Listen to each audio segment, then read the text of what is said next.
विष्णु भगवान की जय, काशी माता की जय।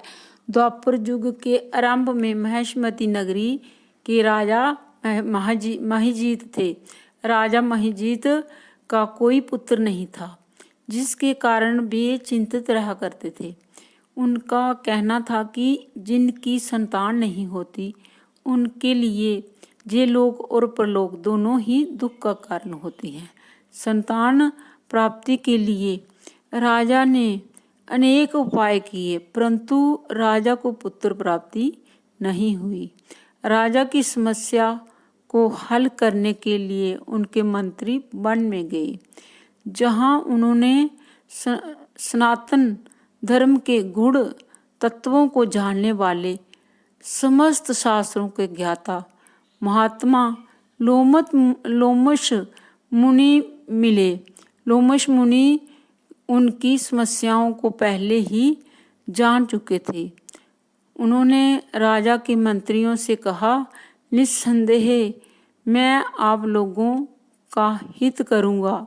मेरा जन्म केवल दूसरों का परोपकार के लिए हुआ है, इसमें संदेह मत करो।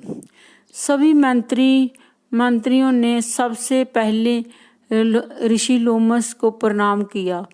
अपने राजा की समस्या को ऋषि लोमश के सामने रखा, जिसे सुनकर ऋषि लोमश ने राजा के पूर्व जन्म की कहानी बताई।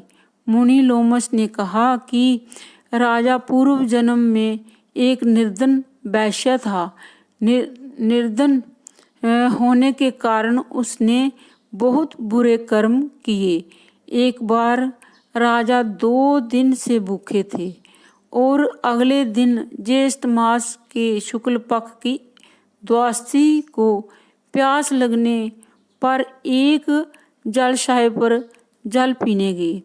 उसी जगह पर एक प्यासी गौ जल पी रही थी।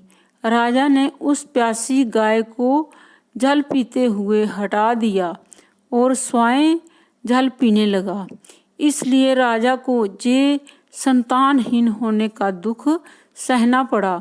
भूखे रहने की वजह से उन्हें राजा बनना काशी के दिन भूखे रहने से उन्हें राजा बनने का सौभाग्य प्राप्त हुआ।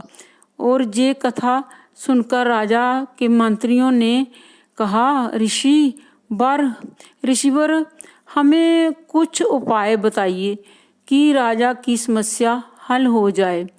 मुनि लोमश ने कहा कि श्रावण शुक्ल पक्ष की एकादशी के जिसे पुत्रदाकाशी भी कहते हैं, तुम सब लोग व्रत करो और रात्रि को जागरण करो, तो इससे राजा के पूर्व जन्म का पाप अवश्य नष्ट हो जाएगा।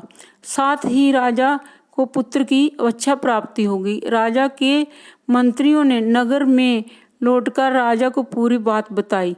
जब श्रावण शुक्ल पक्ष की एकादशी आई तो ऋषिवर की आज्ञा अनुसार सब ने पुत्रदाकाशी का व्रत और जागरण किया। इसके बाद द्वादशी के दिन व्रत के फल स्वरूप रानी ने गर्भ धारण किया और उन्हें एक तेजस्वी पुत्र प्राप्त हुआ और बहुत ही अच्छा गुणकारी सुंदर और तेजस्वी पुत्र हुआ। जो भगवान ने मतलब कि भगवान की पूजा करने से पुत्र होता है, वो बहुत ही लायक और सुंदर